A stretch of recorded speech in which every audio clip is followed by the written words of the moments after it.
형들 알고 있었어? 엔비디아가 올해 게임용 그래픽카드 신제품을 안 내기로 했어. 창립 이후 처음이야. 이유가 뭐냐면 메모리가 없어서야. GPU를 만들고 싶어도 거기 들어갈 메모리 칩이 부족한 거지.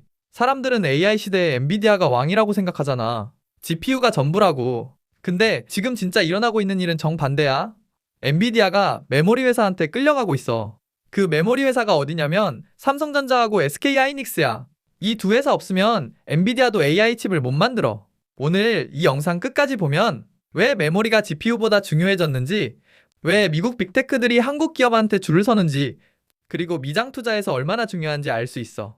엔비디아 GTC 2026이 3월에 열렸거든. 젠슨 황이 매년 하는 그 행사야. 근데 올해는 좀 달랐어. 전에는 신제품 나올 때마다 주가가 확 뛰었잖아. 올해는 주가가 별로 안 움직였어. 이유를 알아보면 이해될 수 있어. 엔비디아가 예전에는 도전적인 자세에 있었거든. 근데 요즘은 안전한 길로 자꾸 가고 있어. 1등 기업이 안전한 전략으로 빠지고 있는 거야. 근데 이게 젠슨 황이 겁이 나서 그런 게 아니야. 구조적인 문제에 부딪힌 거지. 그 구조적인 문제가 뭐냐면 메모리 문제야. AI가 똑똑해지려면 계산을 많이 해야 되잖아. 그 계산을 GPU가 하는데 GPU 혼자서는 안 돼. 데이터를 저장하고 빠르게 전달해주는 메모리가 있어야 해. 근데 GPU 성능은 빠르게 올라가는데 메모리 전송 속도가 못 따라가고 있어. 핵심이 여기 있어. AI의 학습이든 추론이든 성능이 메모리에서 결정되는 구조에 부딪힌 거야. GPU가 아무리 빨라도 메모리가 데이터를 못 넘겨주면 GPU가 놀게 돼. 그래서 지금 AI 성능의 핵심이 GPU에서 메모리로 넘어가고 있어. 이걸 가장 잘 보여주는 게 HBM이야. HBM은 고대역폭 메모리, D램 칩을 여러 개 세로로 쌓아서 한 번에 많은 데이터를 보내는 방식이야. AI 서버에 들어가는 GPU 옆에 HBM이 붙어 있어. 이게 없으면 AI가 안 돌아가. 지금 HBM 시장을 누가 잡고 있냐? SK하이닉스가 점유율 57%로 1위야. 삼성전자가 약 27%, 미국 마이크론이 약 16%. 사실상 한국 두 회사가 시장의 84%를 가지고 있어. 올해 나오는 HBM사, 그러니까 6세대 고대역폭 메모리도 마찬가지야. 엔비디아가 올해 하반기에 출시하는 차세대 AI 가속기 이름이 베라루빈이야. 이 칩에 들어가는 HBM사 공급사가 누구냐면 삼성전자하고 SK하이닉스 둘뿐이야. 마이크론은 여기서 탈락했어. 성능이 안 나왔거든. SK하이닉스가 엔비디아 HBM사 물량의 약 70%를 가져갔어. 시장에서는 50% 정도일 거라고 예상했는데 훨씬 많이 가져간 거야. 양산 체계를 일찍 갖췄고 수율도 안정적이었거든. 삼성전자도 HBM사 테스트를 통과하고 2월부터 공식 납품을 시작했어. 12단 HBM사 제품 한 개 가격이 $600를 넘어. 한국 돈으로 한 개 약 88만 원이야. 여기서 형들이 알아야 할 게 있어. 엔비디아 GTC 2026에서 젠슨 황이 삼성전자한테 땡큐를 여러 번 했어. 최태원 SK그룹 회장도 GTC에 직접 갔고 젠슨 황이랑 같이 SK하이닉스 부스에서 하트 포즈를 했어. 이거 그냥 쇼가 아니야. 진짜 물건이 부족하니까 공급사한테 잘 보이는 거야. 생각해봐. 엔비디아 입장에서 삼성한테도 잘해야 되고 하이닉스한테도 잘해야 돼. 외교조정 수준의 비즈니스가 벌어지고 있는 거야. 예전에는 엔비디아가 갑이었거든. GPU를 사겠다고 줄을 서는 구조였잖아. 근데 지금은 메모리를 팔겠다고 줄을 서는 구조로 뒤집힌 거야. 이 뒤집힘이 얼마나 심하냐면 엔비디아가 게임용 그래픽카드 생산량을 30%에서 40%까지 줄였어. RTX 5070ti는 생산 자체를 중단했어. 이유가 GDDR7이라는 메모리 칩이 부족해서야. 메모리 제조사들이 수익성 높은 HBM 생산에 설비를 몰아넣으니까 게임용 메모리는 밀려난 거지. 마이크론은 아예 소비자용 메모리 브랜드 크루셜 사업을 종료했어. 29년 만에 소비자 시장에서 철수한 거야. AI용 고급 메모리에 올인하겠다는 뜻이야. 이게 무슨 말이냐면 메모리가 IT 산업 전체의 속도와 방향을 결정하는 시대가 온 거야. CPU가 주도하던 시대가 있었고 GPU가 주도하던 시대가 있었어. 지금은 메모리가 주도하는 시대로 넘어가고 있어.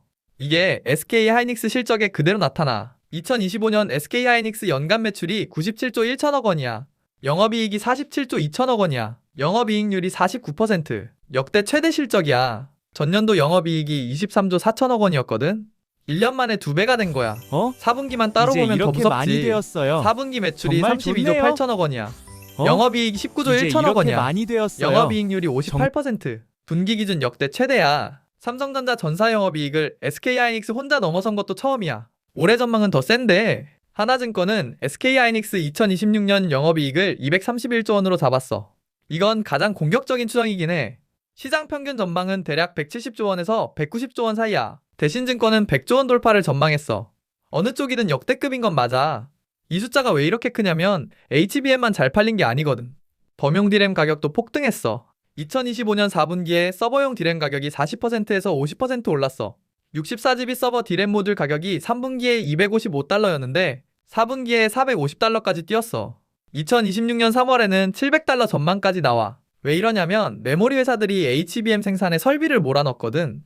HBM을 만들면 범용 디램 생산 여력이 줄어. 범용 디램 공급이 줄어드니까 가격이 오르는 거야. KB증권은 올해 범용 DDR5 마진이 HBM3를 추월할 거라고 봤어. 범용 메모리 영업이익률이 70%에 달한다는 분석도 있어. HBM이 이끌고 범용 디램이 받쳐주는 트윈 엔진 구조야. 자, 그러면 삼성전자는 어떤 상황이냐? 삼성은 HBM 시장에서 3등이었어. HBM 3위에서 SK 하이닉스에 많이 밀렸거든? 근데 HBM사에서는 달라지고 있어. 삼성 HBM사가 11.7gbp의 속도를 달성했어. 이건 JEDC 표준 8gbp보다 46% 빠른 거야. 삼성이 6세대 10나노급 디램에 4나노 파운드리 공정 베이스 다이를 결합했거든. 엔비디아랑 AMD 둘 다 삼성 HBM사 테스트를 통과시켰어. 삼성은 올해 HBM 매출이 3배로 늘어날 거라고 전망했어. HBM 생산량도 올해 50% 늘려서 월 25만 장까지 올릴 계획이야. 삼성 HBM사 가격도 SK 하이닉스와 비슷한 수준으로 맞춰졌어. HBM3 이때는 가격이 30% 낮았거든. 이번에는 동등한 가격을 받고 있다는 건 기술력을 인정받았다는 뜻이야. 근데 삼성한테는 큰 강점이 하나 있어. 파운드리, 시스템 반도체, 메모리를 다 갖고 있다는 거야. 토탈 솔루션을 한 회사에서 제공할 수 있지. SK 하이닉스는 HBM을 만들어도 베이스 다이랑 패키징을 TSMC한테 맡겨야 해. TSMC 물량에 구속을 받는 구조지. 삼성은 자체 파운드리가 있으니까 이걸 내부에서 해결할 수 있어. 이게 HBM사, HBM으로 갈수록 큰 차이가 될 수 있어. 반면에 SK 하이닉스는 지금 당장의 실행력이 압도적이야. HBM 양산 경험이 가장 오래됐고 수율이 높고 고객 신뢰가 탄탄해. 엔비디아가 SK 하이닉스한테 70% 물량을 준 건 이 신뢰 때문이야. 근데 여기서 한 가지 더 봐야 할 게 있어. 엔비디아가 HBM 의존도를 줄이려는 움직임도 보이거든? GTC 2026에서 그로크라는 회사의 LPU 칩을 같이 소개했어. 이 칩은 HBM 대신에 SRAM을 써. SRAM은 HBM보다 100배 빠르지만 용량이 100분의 1밖에 안 돼. 그래서 칩 256개를 연결해야 하나처럼 동작해. 근데 솔직히 이건 비효율적이야. 현실적으로 HBM 쓰는 게 훨씬 낫거든. 엔비디아가 이런 대안을 검토하는 건 하나야. HBM을 쓰면 삼성이랑 하이닉스한테 계속 끌려가야 하니까 그거에 대한 보험을 드는 거야. 맞는 말이야. 근데 보험이 있다고 해서 본 계약이 사라지는 건 아니거든? 현실적으로 AI 서버 성능은 HBM이 결정하고 있어. 그리고 HBM을 만들 수 있는 건 SK 하이닉스하고 삼성뿐이야. 중국 기업들은 어떤 상태냐? HBM 양산에 성공한 중국 기업은 아직 없어. 어이가 SK 하이닉스하고 삼성이 이게 무슨 거야? 2010년부터 HBM을 만들어 왔거든. 16년 어이가. 축적된 기술이야. 업계 추정으로는 중국이 빨라야 3년 후에 HBM일 수준에 도달할 수 있을 거래. 지금 최신 제품이 HBM4인데 HBM1이면 몇 세대 뒤처진 거야. 그리고 한국 기업은 그 사이에 계속 앞으로 가잖아. 격차는 유지되는 구조야. 최태원 SK그룹 회장이 GTC 2026에서 이런 말을 했어. 2030년까지 반도체 수요가 부족할 것 같다. 이건 회장이 직접 고객들 만나서 얻은 정보를 바탕으로 한 발언이야. SK 하이닉스도 실적 발표에서 HBM사 물량이 올해 하반기에 부족해질 거라고 경고했거든. 빅테크들의 AI 투자 규모를 보면 이해가 돼. 마이크로소프트, 아마존, 알파벳 같은 회사들이 올해만 1000억 달러, 한국 돈으로 144조 원을 AI 인프라에 투자할 거로 예상되거든. 이 돈이 결국 서버를 사는 데 쓰이고 서버에는 HBM이 들어가야 해. 수요는 폭발하는데 공급이 못 따라가. 내 돈이면 나는 이렇게 봐. SK 하이닉스는 지금 기록적인 실적을 내고 있고 2026년 전망도 역대급이야. 근데 주가는 고점 대비 15% 정도 빠진 상태야. 2025년 고점이 109만 9천 원이었는데 3월 기준으로 92만 원대에서 움직이고 있어. 실적은 역대급인데 주가는 조정을 받은 상태지. 증권사 목표가가 KB증권 120만 원, 하나증권 160만 원까지 나와 있어. 근데 주의할 점도 있어. 하나증권이 목표가를 올리면서도 중동 리스크랑 금리 불확실성 때문에 밸류에이션 배수를 낮췄다고 했어. 이익 전망은 올렸는데 멀티플은 줄인 거야. 이건 돈은 많이 벌지만 시장이 불안해서 주가가 비례해서 안 오를 수 있다는 뜻이야. 삼성전자는 HBM사에서 반전을 노리고 있어. 근데 삼성은 메모리만 있는 게 아니라 파운드리, 스마트폰, TV까지 다 끌고 가야 하잖아. 메모리 사업부만 보너스 줄 수도 없는 구조야. 이게 삼성의 부담이야. 반대로 토탈 솔루션을 제공할 수 있다는 건 HBM사, HBMO에서 협상력이 된다는 뜻이기도 해. AI 버블 리스크도 생각해야 돼. 빅테크들이 천문학적인 돈을 AI에 쏟아붓고 있는데 이 투자가 실제 수익으로 돌아오느냐가 핵심이야. 핵심은 이거야. 2, 3년 내에 누군가가 돈을 낼 만큼 AI 서비스가 좋아져야 해. 그게 안 되면 투자가 줄어들고 메모리 수요도 줄어들어. 지금 메모리 기업들이 이렇게 돈을 버는 건 AI 투자가 계속된다는 전제 위에 서 있어. 4월 29일에 SK하이닉스가 2026년 1분기 실적을 발표해 시장 예상 매출이 약 44조 원이야.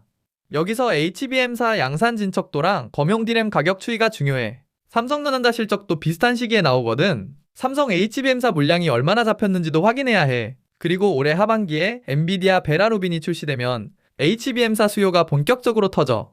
이때 공급이 부족하면 메모리 가격은 더 올라갈 거고, 공급이 예상보다 잘 풀리면 주가에 차익 실현 압력이 올 수도 있어. 형들, 지금 반도체 시장에서 가장 중요한 건 이거야. GPU 시대에서 메모리 시대로 넘어가고 있다는 거. 그리고 그 메모리를 만들 수 있는 건 한국 두 회사뿐이라는 거. 엔비디아가 젠슨 황이 직접 와서 하트포즈하는 이유가 있어. 물건이 없으면 자기도 못 파니까. 4월 29일 SK하이닉스 실적 나오면 바로 다시 다룰게. 그때 HBM사 양산 현황이랑 범용 D램 가격 확인해보자. 형들 다음에 또 보자.